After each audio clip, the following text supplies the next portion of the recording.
Dr. Robert Young, welcome to the show. Oh, well, thank you, Derek. It's great to be on your show. Nice to meet you, And by the way. thank you. Nice to meet you. Thanks for coming on. And I want to perhaps establish some of your credentials. We were talking a little bit about your education, but maybe the best way is for me to say, why should we listen to what you have to say? Well, that's an honest question, and for some of you, I would say that you may learn something new, and if you can learn something new every day beyond whatever you've been educated in, that regardless of your education, level of education, you should always be in the mode of learning. And there's lots of different ways to learn.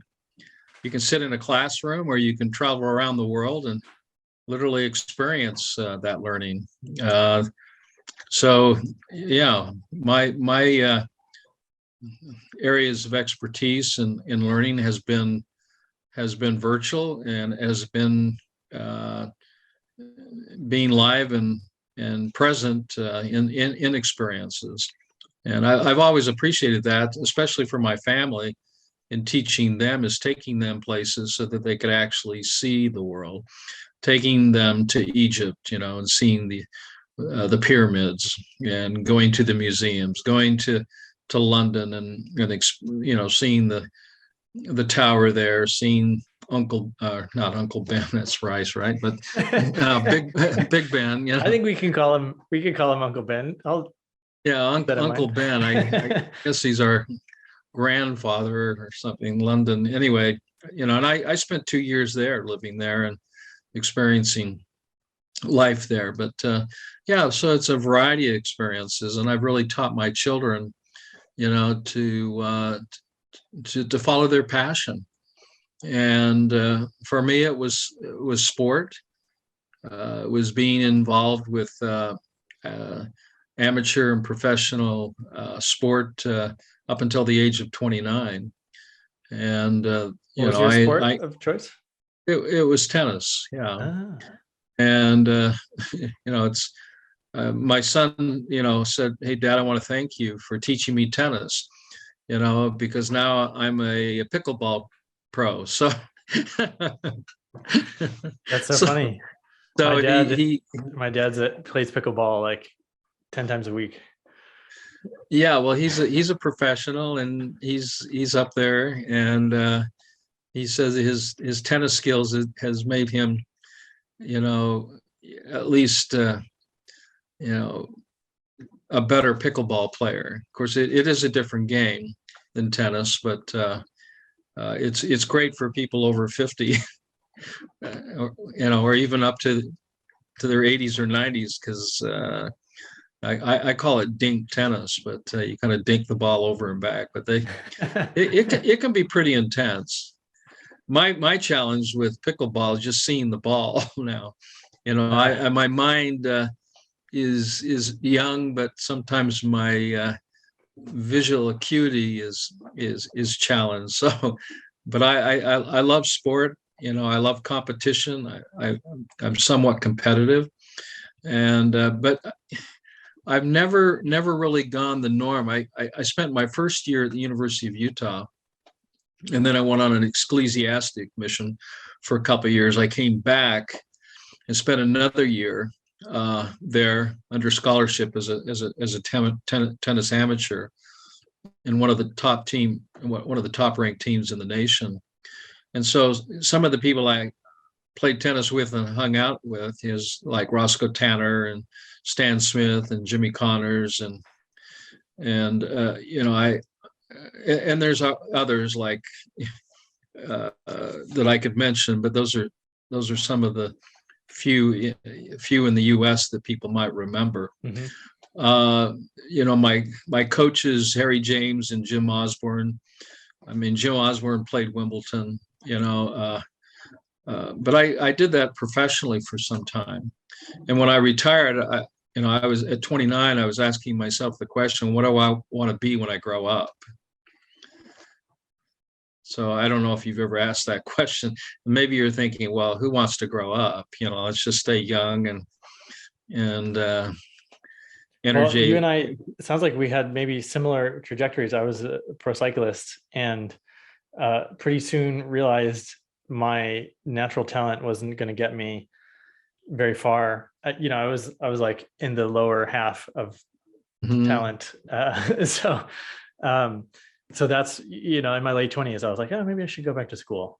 And that's when I went back for my microbiology PhD, which Oh, I ended up dropping out with a master's. But yeah, I was in Montana State doing research in Yellowstone in the hot springs.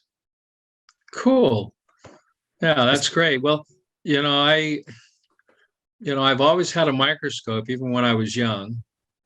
My first book was The Human Body. It was an anatomical book, and I guess it had some functionality in there too, but physiology. But that was my first book, and I've always been curious about how things work. Uh, but I lost that curiosity for music and for sport. I had a group that we traveled in. We were called the Simple Souls. I play the bass, I play the guitar, I play the drums. I sing, and my only fame to claim was doing a performance for the Queen of England. When I was in London, I traveled quite a bit in a music group. We were called the Family Portrait Singers in the early 70s, and you know I spent quite a bit of time entertaining people, and did some recording on Tin Pan Alley where the Rolling Stones. In fact, I kick myself now because a lot of their stuff was there, and I could have picked up a Mick Jagger guitar and all that kind of stuff. But I grew up in the 60s, and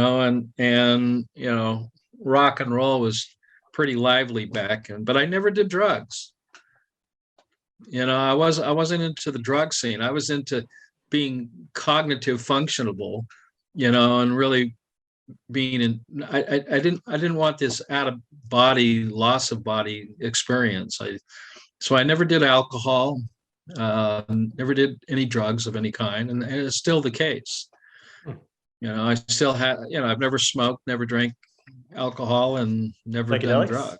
You tried any What? psychedelics? What's that? Have you tried any psychedelics? No, no, no.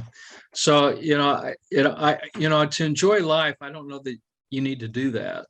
And when you start looking at the blood and the effects of these drugs on the most important organ of the human body, you realize, for those who are doing it, I realize that it's not something that is healthy. So it doesn't improve the quality, let alone the quantity of blood. But my background, I became interested in. I was already interested in biology, and but it became greater interest, particularly in the work of Gunther Enderlin and his work. And I got connected with a scientist because I had international connections. I got connected with Dr. Marie Blocker. I can't even remember how we met, but I was fascinated with her because she was talking about a whole new science that didn't necessarily match what was being taught at school. And I'm always curious to hear what the other side of this conversation is. And really, what I was listening to at the time was I was listening to someone describe very clearly, and then literally show that under a microscope, that the whole terrain theory, and just literally destroying any illusion that there was a germ theory, that it actually had any significance. And over the years, of course, that has been solidified into my conclusions that germs do not cause disease, period.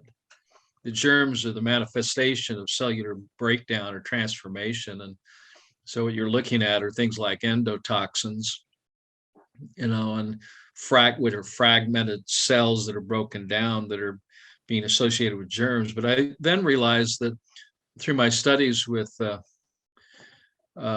indirectly with Enderlin's teachings, that things can change. There's not like a cat and dog. There's no specific germs.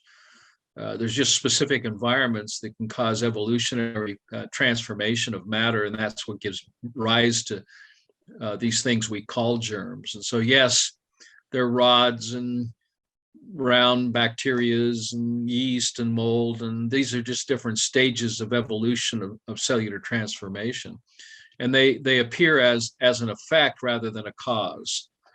And so that became very important to me, because I really wanted to understand the cause and effect relationship, and that really is not understood by most scientists or biologists in the world today.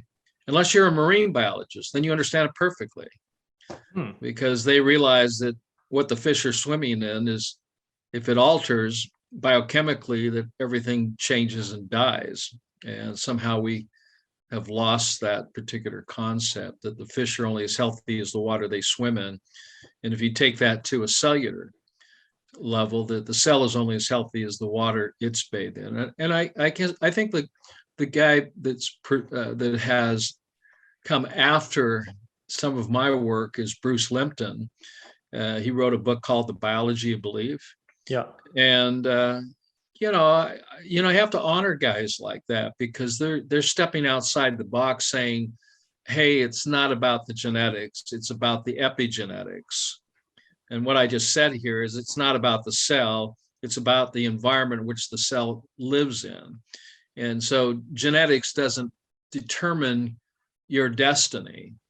It's the environment of which those cells are found on determine the destiny.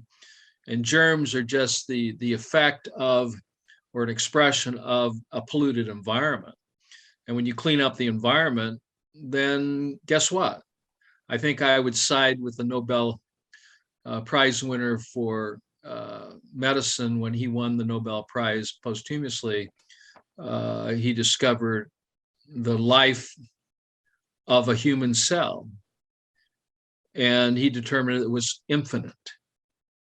The cells don't die, they change based upon their environment. So what he did was what is called the chicken heart experiment. And he was able to keep the chicken heart alive indefinitely. In fact, there's a test going on right now with a pig's heart.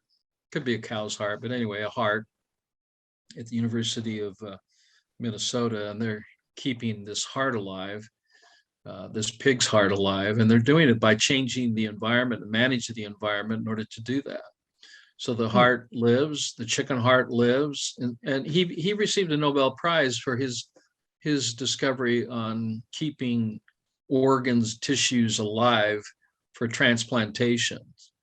How do you preserve an organ? You have to stabilize that. Same thing like we do with the food we put in the refrigerator. Somebody might say, well, why do you put food in the refrigerator? To control the environment. Well, the body, theoretically does that kind of for you, but I mean, you just can't neglect it. Just like you got to take care of your car, you got to take care of the oceans of your body. So that's why I have this picture behind me. But anyway, that gives you a little background of where I come. I mean, I just jumped from the 60s to the 70s to the 80s. So there's a 30-year span that goes on from there. So I've been around for, over 70 years. Yeah.